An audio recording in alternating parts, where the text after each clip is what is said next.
अहिल्यानगर जिल्ह्यातील बाबळेश्वर येथील श्रीरामपूर आरटीओ विभागाच्या कारवाईमुळे वारकरी संप्रदायामध्ये तीव्र संताप उसळला आहे। अयोध्या येथील 2 धाम यात्रा पूर्ण करून परतत असलेल्या हिंदू वारकरी भाविकांच्या वाहनांवर कारवाई करत हजारो रुपयांचा दंड वसूल केल्याची घटना समोर आली आहे। मिळालेल्या माहितीनुसार 5000 किलोमीटरचा प्रदीर्घ प्रवास करून परतणाऱ्या वारकऱ्यांची वाहने बाबळेश्वर येथे जवळपास 1 तास अडवून ठेवण्यात आली होती। वाहनांवर भगवा ध्वज लावणे आणि बॅगा ठेवणे नियमबाह्य असल्याचं कारण देत अधिकाऱ्यांनी दंडात्मक कारवाई केली। या प्रसंगी वारकरी भाविकांनी अधिकाऱ्यांना विनंती केली की त्यांच्यासोबत वयोवृद्ध महिला पुरुष असून अनेक जण उपवासावर आहेत, त्यामुळे त्यांना लवकर मार्गस्थ होऊ द्यावे। मात्र अधिकाऱ्यांनी उर्मट भाषेत तुम्हाला कोणी उपवास धरायला किंवा यात्रा करायला सांगितलंय असं सवाल केल्याचा आरोप भाविकांनी केलाय। आमचा 22 तारखेपासूनचा प्रवास होता।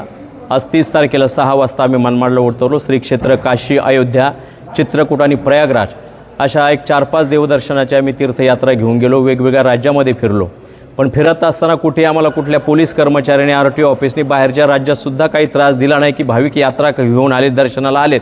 हा भाव त्यांच्या अंतकरणात होता। नेमका आमच्या महाराष्ट्रामध्ये, आमचा महाराष्ट्र हिंदूंचा महाराष्ट्र, वारकऱ्यांचा महाराष्ट्र, भाविकांचा महाराष्ट्र म्हणून आम्ही ज्या महाराष्ट्राकडे पाहतो, त्या महाराष्ट्रात आमच्या या वारकऱ्यांवरती रोडवरती गाड्या, आमचे भाविक कालची एकादशी आहे, त्यांना सकाळपासून चहा नाही, पाणी नाही, तिथे गाड्या अडवायला आम्ही रिक्वेस्ट केली। म्हणलं मॅडम तुमचं काय असेल 1000-2000 रुपये दंड तुम्ही घ्या, असेल त्यांची काही चूक तर।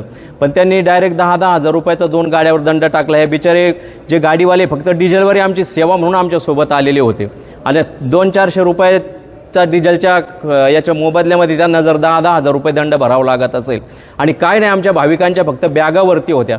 मग भाविक प्रवास करतात 8-10 दिवसाचा, बॅगा ठेवायच्या कुठे?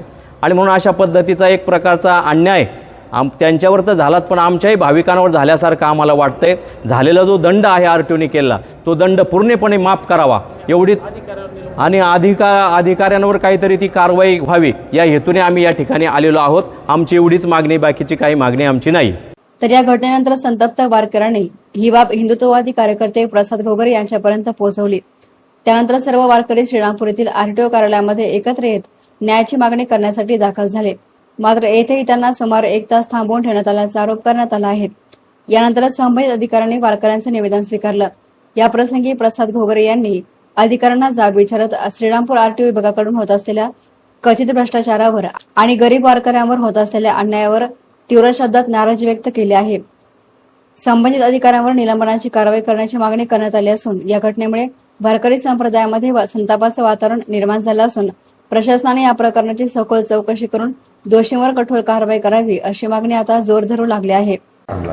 आमचे सर्व भाविक अयोध्यावरून देवदर्शन करून 2 धाम करून येत असताना मनमाड रेल्वे स्टेशनवरून काही वाहनांमध्ये येत होते, तर त्या वाहन बाबळेश्वर या ठिकाणी आरटीओ अधिकाऱ्यांनी अडवले आणि त्यांना वेगवेगळ्या प्रकारचे कारण सांगून त्यांनी दंड करायला लागले। तर त्यावेळेस आमचे महाराज मंडळी असेल, आमच्या माता भगिनी असेल, त्यांना सांगितलं की आम्ही देवदर्शन करून येतोय आणि आमच्या परतीच्या प्रवासाला चाललोय, तर कृपया तुम्हाला विनंती करतो की तुम्ही दंड करू नका।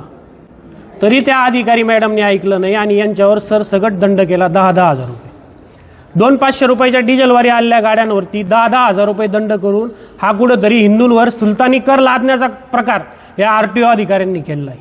म्हणजे त्या हायवेनी वेगवेगळ्या प्रकारची अवैध वाहतूक होत असताना, गो तस्करी होत असताना या आरटीओ अधिकाऱ्यांना त्या गाड्या सापडत नाही, परंतु आमच्यासारखे सर्वसामान्य भाविक देवदर्शनावरून येत असताना त्यांच्यावर हजारो रुपयाचा दंड वसूल करण्याचा घाट हे श्रीरामपूरचे भ्रष्टाचारी करप्टेड आरटीओ अधिकारी करत आहे। हे कार्यालय म्हणजे फक्त आणि फक्त करप्शनचा अड्डा झालेला आहे। म्हणजे यांना 5-5 हजार रुपये जर तुम्ही हप्ते दिले तर आमच्या गाड्यांवरती दंड करत नाही सर्वसामान्य लोकांचा, आणि जर यांना हप्ता दिला नाही तर आमच्या गोरगरीब भाविकांवर अशा प्रकारचा दंड करत आहे।